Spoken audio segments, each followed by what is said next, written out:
Call the meeting to order. Jenkins, Here. Harden, Here. Vaughn, Here. McKinley, Yes. Paul. Pledge allegiance to the flag of the United States of America and to the republic for which it stands, one nation, under God, indivisible, with liberty and justice for all.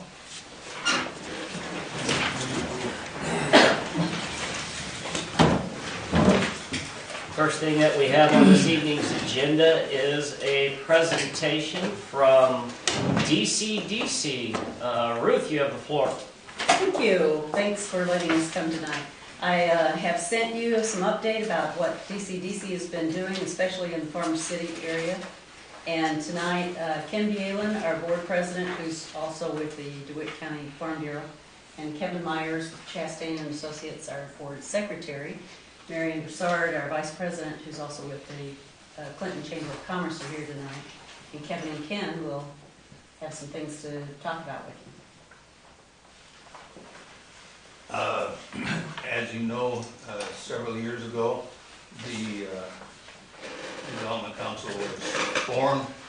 We had several people from the Farmer City area and from all of the county involved in getting input from our citizens and seeing what type of organization they wanted. At that time, a 501c3 was then formed. Some of the people from the county that are involved here were Kevin Maxwell, Kurt Holman, and there were several other people from the Farmer City area that showed up at the meetings and expressed interest in seeing this go forward. And following that, by population, you had supported the organization to the tune of $13,000 per year. And we're here, the 3-year period that was initially agreed upon is up, and so we're back here tonight to seek support for additional financial support for the organization. And the DCDC has been working closely with the city manager, Larry Willing, on economic development opportunities. Been attending chamber events and TIF meetings here in Farmer City, visiting with businesses, and we have established a revolving loan fund with a grant from the USDA that Ruth secured, Ruth Stauffer, in 2010. The initial grant amount was $110,950, and it's for gap financing to assist DeWitt County businesses to get started or to do improvements.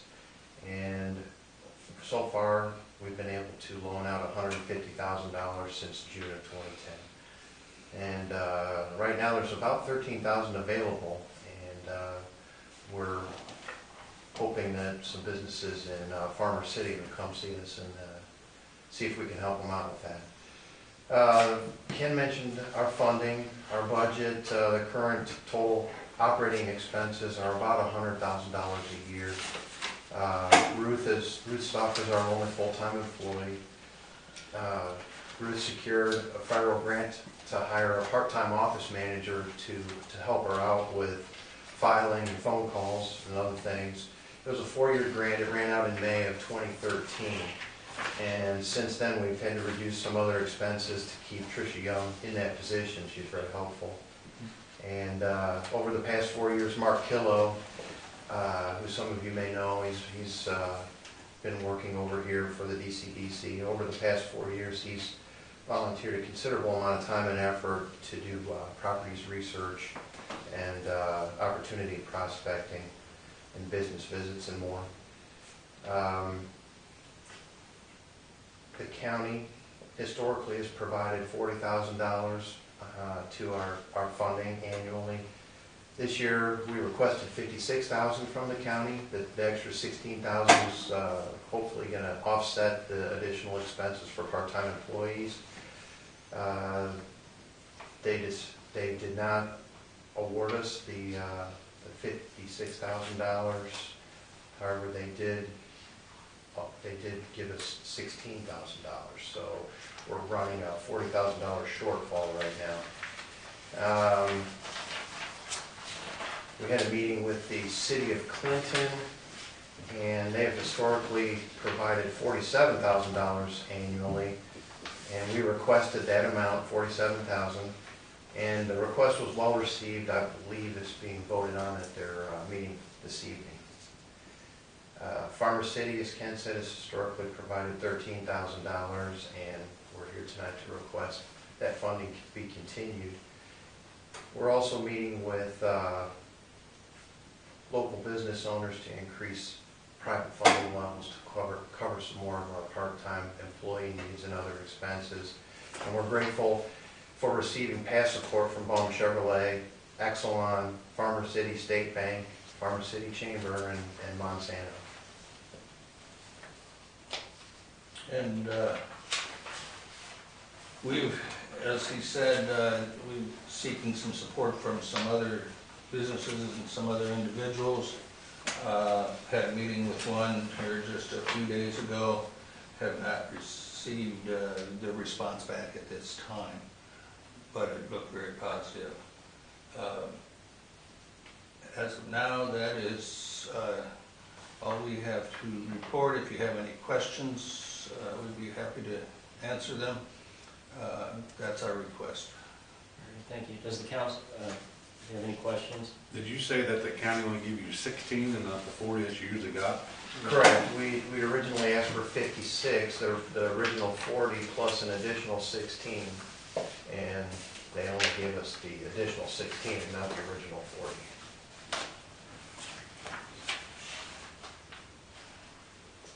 Are you just requesting funding for the year, or are you requesting for the 3-year, to renew a 3-year commitment? We're leaving that up to you, Okay. how you want to handle that. It could be for another 3 years, which would be nice to know that we at least had that amount coming in for 3 years. If you choose to go one year at a time, that's your decision. Yeah. I've seen a lot of good from DCDC, and being involved in the chamber. Ruth and Mark are very involved in helping different businesses in town out, helping us out as a chamber. So I definitely think it's worth supporting, especially with the percentage of work that they put into the community and the percentage that we're paying out. It's a bargain in my opinion. You guys have any I have a questions? question. Are you going back to the county board and trying to find out where that other 40 is at, or if they're going to give that to you, or what's your plans there? Well, we had a little discussion in the car on the way over here. Probably, we don't feel at this time that there's a reason to go back to the county board. Perhaps in the future, it may look a little more hopeful. But the long answer on that is yes, we want to have the county restore the funding at a minimum that they were providing before, and so we'll be working towards that end. I'm just not sure of when to do that. This is a budget item, and we are beginning work on the budget, and we actually vote on we'll have to approve the budget by the last meeting in April. I'm looking over there for. Yes. So it would be placed up in our budget for discussion. So we've already set the budget for this year. So the $13,000 that you received from us last year was a budgeted item, and it'll be that way too. It will be put up on in the budget and then debated amongst the councilmen. You'll know approval at that time. So, Okay. Any other questions, gentlemen?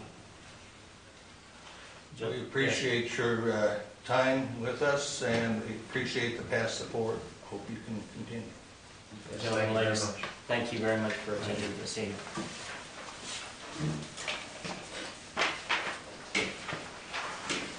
this moves us to public comments. We have one. Steve is in the audience. Sir, you have the floor. Well, I was saying, you know, I'm a fan of drag racing and everything, but lately John Street just seems like there's been a lot of speeding vehicles down there. And,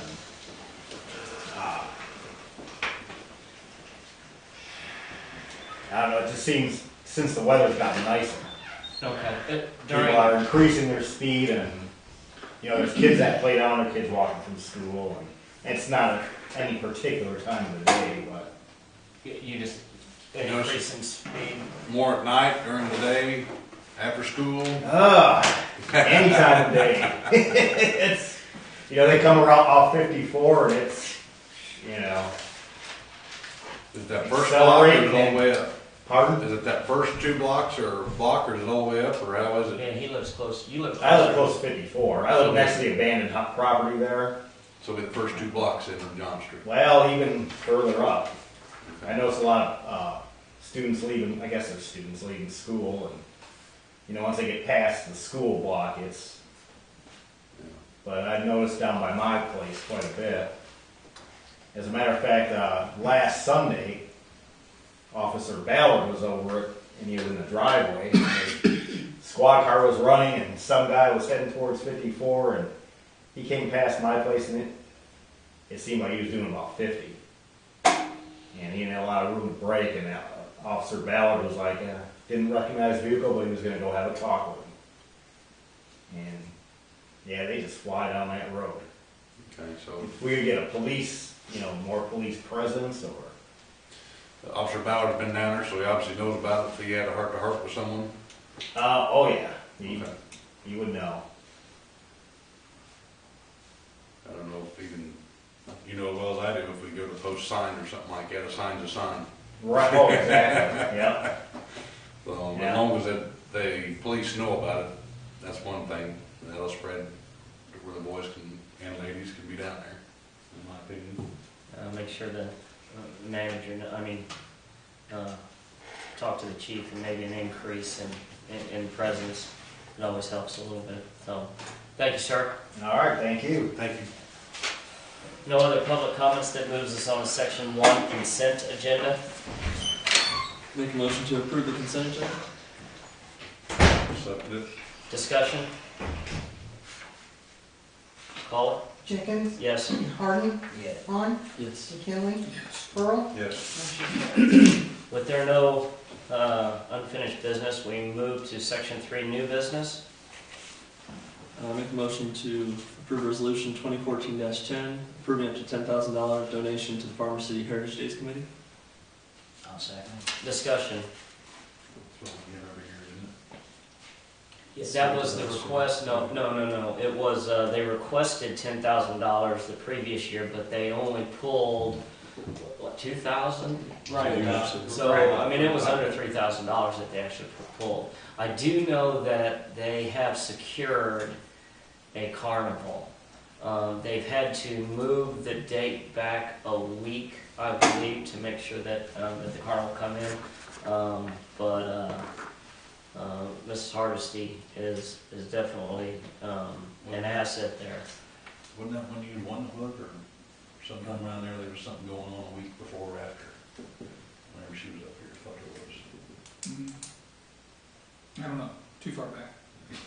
I think this group's out of Kentucky, is all I. That's what Jill told me. Yeah, so, The name of the carnival is on my city manager's report, and I'm not sure if it was worded inside the resolution. And the Feud and Hillbillies, still, she had them set for the original date. This other date there's a question whether they're gonna be able to come or not, but if not, she's got some other good bands. I talked to Jill this evening when school got out, and she said that she's heard nothing but good news about this particular carnival, so. very good. And sadly, when you look at the, or at least the carnival presence, at least in regards to the fair, this is definitely something, at least my opinion, that this community needs. There is cooperation along with the fair board That's what I'm that hearing. it may be But they may combine the two, so, So I just can rent it.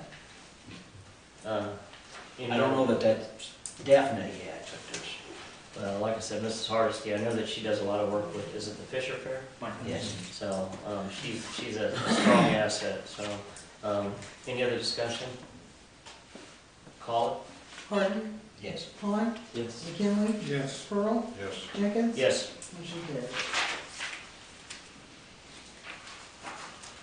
Make a motion to approve resolution 2014-11, approving the high bid for the 2014 farming season for the city-owned 20 acres. I second it. Discussion? Historically, this is cash rented out at $175, and you see that because there was some interest this year between two parties, and then we had to throw out the bids at the last council meeting and rebid it, that it has gone up to $295 an acre. So obviously, it was a pretty good bargain for the first 4 years. Yeah. So,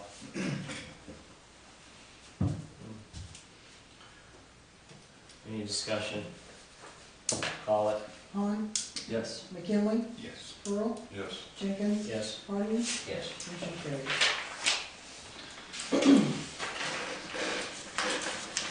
Make a motion to approve resolution 2014-12, authorizing the city manager to sign documents to purchase a 1998 Duco digger truck for the electric department. We replaced the truck. Do we have a second? One second. All right, We discussion. have one now. Yep. How old is it? 1990.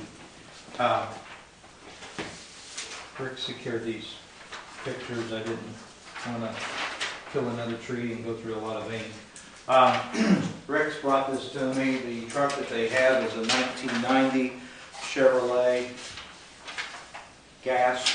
The company's no longer, hasn't been in business for quite some time.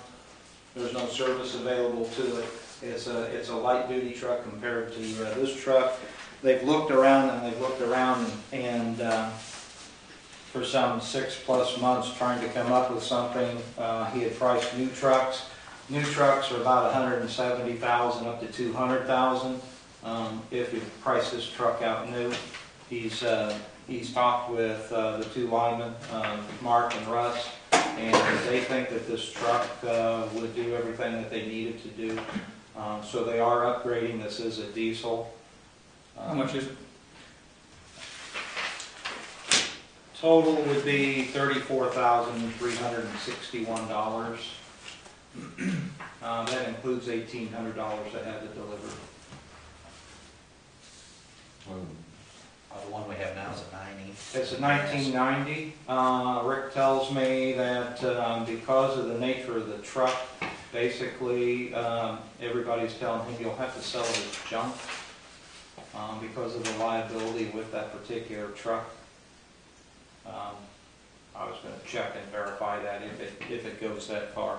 I'll make sure that we have to sell it that way. But I remember a bucket truck request coming in a few years ago, and it was $170,000. right, now this is a digger truck. Now this truck, it shows a picture with a bucket on it. If you flip, there's that other one.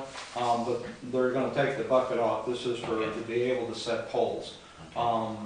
He had told me that like the poles up at around the football field, the truck that they had basically it wouldn't handle it. This truck was more apt to handle it. It is a heavier duty truck. I had told Rick this morning to send me up a couple pictures of the current truck so you can look at it and see. There's really no comparison. This is a bigger, heavier duty truck. He wanted me to bring it to you and get your official opinion, so that's what I'm doing. The last one, the truck that they have now, what I've been told is it doesn't have very much power anymore. Right. And you can't lift some of the coils or whatever. Right. And when you get off-road, it's a 1990 gas.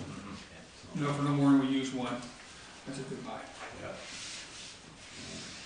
With- Glad we waited. He will have to get tires on it in the future. He's priced tires locally, so he would get state bid tires to put on it. So And we have the money in the budget to do. yes, we do. There's $75,000 that was budgeted that's sitting there. So this is well into that amount. Been budgeted for, since we've been on here. Yeah. Instead of- Well, we've tried to budget for a new truck, but that just wasn't possible, so we budgeted as much as we could for a used one. Yeah, thank you. Colin? McKinley, Yes. Pearl, Yes. Jenkins, Yes. Harden, Yes. Klein, Yes. motion carried. Moves us to section 4, other items, the city manager's report. A couple things on here, the spring cleanup day, dumpster days, if that's what you'd like to call it, will be Saturday, May 3rd. It'll last as long as the dumpsters are available, and obviously they flow over pretty quick. But in the spring, starting last year, there had been so many complaints and concerns about it always being on a Thursday. We moved it back to the weekend for the early one, and then the fall one will be during the middle of the week. The city clerk has been checking constantly with the state of Illinois. They've got some glitches in their reporting system with the state, as we were going to try to turn outstanding debts over to them on utility bills. They're several months out, at a minimum 4 months out, because of their new programming that we're doing. So we're going to go ahead and proceed and turn some of our super old bills over to a collection agency. That list is being prepared, and Angie in City Hall, she's kind of taking the forerunner with that. Water Department has been working still on those frozen water lines that just never seem to go away. They've gotten all but one cleared up. Maybe late this afternoon it might have finally thawed on its own. It is the main and the tap is underneath the highway, and so they're not obviously going to go out and be cutting up the highway and everything. The person has water. They've been sharing water all along, but obviously we want to get their water line reopened and service back to them. The APPA meeting was last week. I did go and meet with Rodney Davis. There's several things that were discussed, and when you think about it, you might think that some of the stuff doesn't pertain to Farmer City, but you own a power plant. One of the big things was the natural gas shortage that affected everybody this year. It didn't affect our power plant because we're not constantly generating, but Springfield Light and Power stated that there was a time when they needed to generate, they didn't have any natural gas available to them, so they had to generate off of coal. Obviously coal with the emissions is becoming a problem.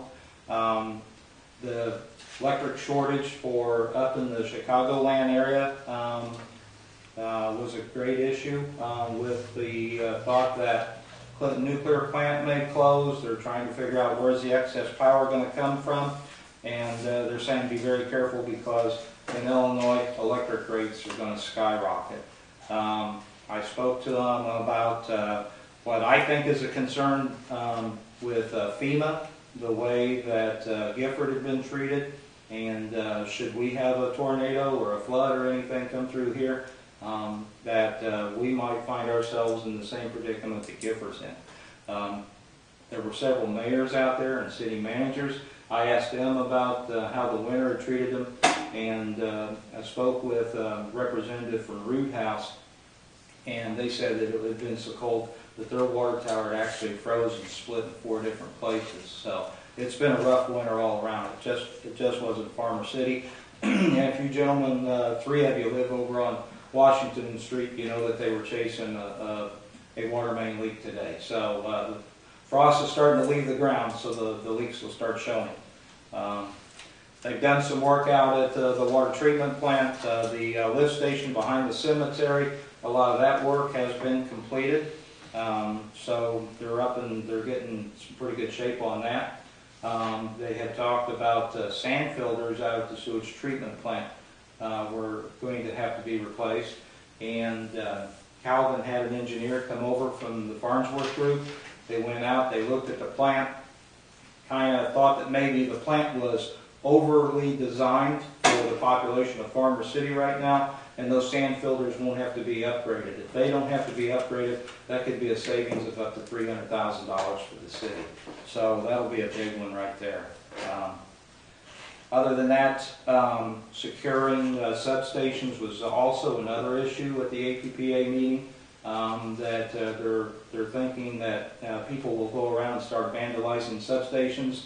Ours is relatively secure because of where it's at. They were talking as much as building concrete walls around substations to keep them secure. So, Why would they vandalize them? What's the reason? why are they vandalizing? Because There of was the, there was an incident in California Right. where a substation was vandalized, and then Congress about a year later found out about it, and then they're starting to talk about physical borders everywhere. Why is it vandalized?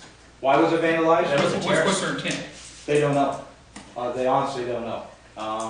They believe it was a Just to interrupt homegrown. the power, just to throw things off? That's what they're thinking, but there was another feed that came into this particular area, so it really didn't disrupt. But depending on where those substations are, it could cause a major disruption. So they're saying that there may be legislation come down that mandates how we change the security around our substations. So, you know, if it happens in California, you wouldn't think it would affect here, but it could affect here because those unfunded mandates are what get you every time. So it was a very good meeting out there. So I think that we brought back some good information to pass on to Rick. So. Any questions to the city manager and his report? I have one. You go ahead, Pat, please. On the cleanup day, I had several people talk to me about, is there any possible way we can make sure it is residents in Farmer City? And making sure that it's not all being dumped on before opening day, 8 a.m. or whatever it is. Well, Any suggestions or? I can tell you that normally they've tried to control early dumping and have area not bring the dumpsters until that morning. That is one thing that they've tried to do. Keep in mind that Santa Ana Township also pays for the dumpsters, so anyone within Santa Ana Township can go out there and discard any excess material. Other than that, you'd have to have somebody out there physically checking IDs off of a DL or something. And I don't know if you really want to get into that, but anyone within Santa Ana Township, because they do donate to that. So. I was going to bring up the same thing. I think the problem last year was they dropped it off the night before, and by the time you got there, the day that It's full. it was already full. So if there's any way to either barricade it or, It'd be worth. I don't put a presence out there. I just don't think that it was absolutely, I hate to use the word fair, but those people, you know, I knew the dumpsters were there Friday night, but I waited till the next day before I dumped. And I know a lot of other people did too. You go out there Saturday. You know, if I put it on the mayoral page that we're gonna have it May 3rd, they drop it off May 2nd, and the people who wait till that day to get there, it's already full. It's just not quite fair. I mean, or I could promote, hey, when the dumpsters get there, you know, free for all, make it happen. You're gonna have to pay for them to deliver it on Saturday, but what you pay them to deliver on Saturday is gonna be cheaper than having somebody set up watch all the time. So I Watch how you publicize it. That's the big thing. Just watch how you publicize it. and just say that when the dumpsters get Yeah, there. I hate to say this because I'm not saying infringing the freedom of the press, but the press maybe wouldn't just say that, you know, just signed up around town, you know, discreetly, you know, a few days before that, and everybody kind of pass the word, you know, so you don't have the rest of the world stopping in on us and saying, hey, you can't find stuff. That's what it always is. Just don't publicize it. Any other non-agenda items? I've got one. I've talked to a couple of people here in town about the Fiatron. I talked to Pat about it also. They have lost that service. I talked to Cabina, and at the time I talked to Sharon Steiger, she didn't know this, but I called Cabina Rentals, and they have lost that service, and they would like a donation. She's going to check to see if they'll even accept Farmer City. She had. Nobody's using it. Well, they are using it, but it just didn't contribute. Nobody contributed any money. And we did in the past. I don't remember if it was last year. Well, they came in today and talked to Okay. Sandy, and Okay. Sandy told them that it was too late to be an agenda item, but if they wanted to make a formal presentation at the next meeting, that they could do that. Yeah, I told So, are they gonna be on the agenda? I'm gonna put them on the agenda. just So, so- yeah, they came in late today. this is they said anywhere from 10 to 20 people use this, and it's a real nice service for some of these people. Some people, it's the only time they get out of town. So And you said they have lost it. they have lost it. That's what Cabana told me. So I would like to see us chip into that. Very good. We had in the past, Yes. I think 2 years ago. I we can't tried this. remember. They requested, they haven't requested. Right. I had one non-agenda item as well. I had requested, with our website, Lynn has been doing a lot of the work. He's also been uploading the videos for the city council videos online. The website, I don't know if you've been on there and explored, and of course I encourage you all to do so. Still needs a lot of work. The amount of time that we currently pay for the work that is done is just insufficient for the work that needs to be done. Lynn has kind of written up a report for us, and I would encourage Mr. Oliver to give that report out to all of our councilmen, and then in the upcoming budget, I would love for us to explore ways that we can improve our website presence and the amount of hours that's on there. So, Mr. Oliver, if you have that paper available for the rest of the councilmen, I would appreciate it. Is there any other non-agenda items? Entertain a motion to adjourn. Make a motion to adjourn. I'll second it. Call it? Pearl, Yes. Jenkins, Yes. Harden, Yes. Vaughn, Yes. McKinley. Yes. Carried. Gentlemen, have a good one.